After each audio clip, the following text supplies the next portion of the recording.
Unbeatable benefits, limitless opportunities, and rewarding careers. That's what you'll get when you work for New York State. A career in New York State Public Service begins with the Department of Civil Service. And now, through online training and experience exams, it's never been easier to get your foot in the door. There's no test prep or studying required for these exams. Your score is based on your training, education, and experience. This video will show you how to complete an online training and experience exam. Before you can apply for and take a training and experience test, you will first need a personal ny.gov ID.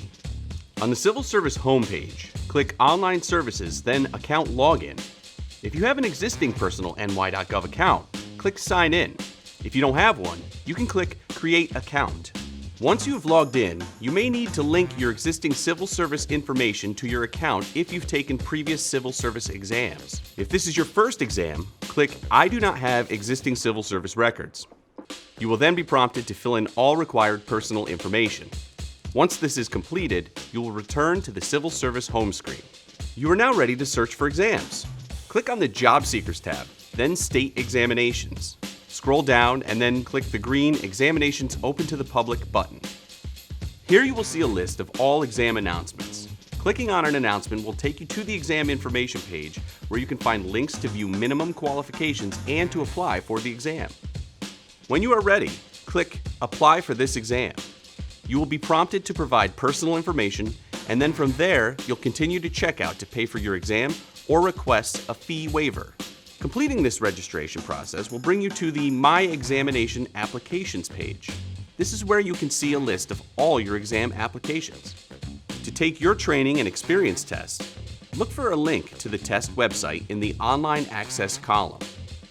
When you begin the training and experience test, you will see a checklist displaying each section of the test that you will need to complete before you can submit. As you progress through the test, this checklist will display the sections you have visited and the sections with saved responses. Additionally, there are a few important buttons at the bottom of the checklist. If for any reason you have to pause the test, finish the section and click Save. The Save and Continue at a later time button allows you to step away from the exam and, when ready to resume, pick up where you left off. The View Summary button allows you to see all saved responses to questions. This allows you to quickly check any answers you have already given. Remember, you must finish the exam during the open period indicated on the announcement in order to receive a score. Finally, the Continue to Submit button allows you to submit your exam once you've finished. Begin the exam with the first section, General Instructions, at the top of the checklist. You can start anywhere you want, but we highly recommend starting here as it contains important instructions for you to read before you begin.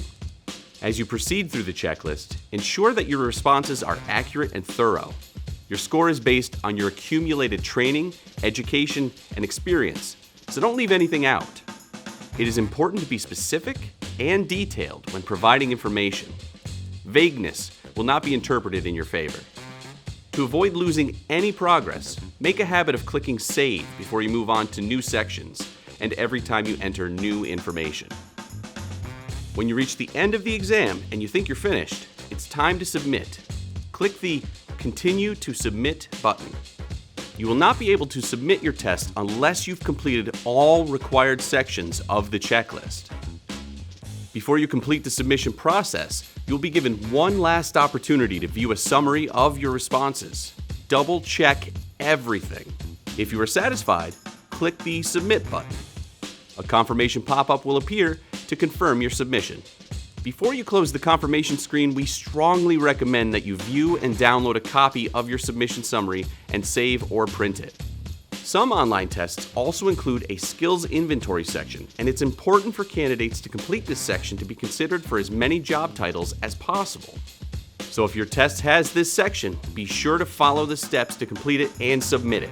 That's it. Now that your test is submitted, be sure to keep your email address up to date because your score will be emailed to you. It typically takes 90 to 120 days to receive results.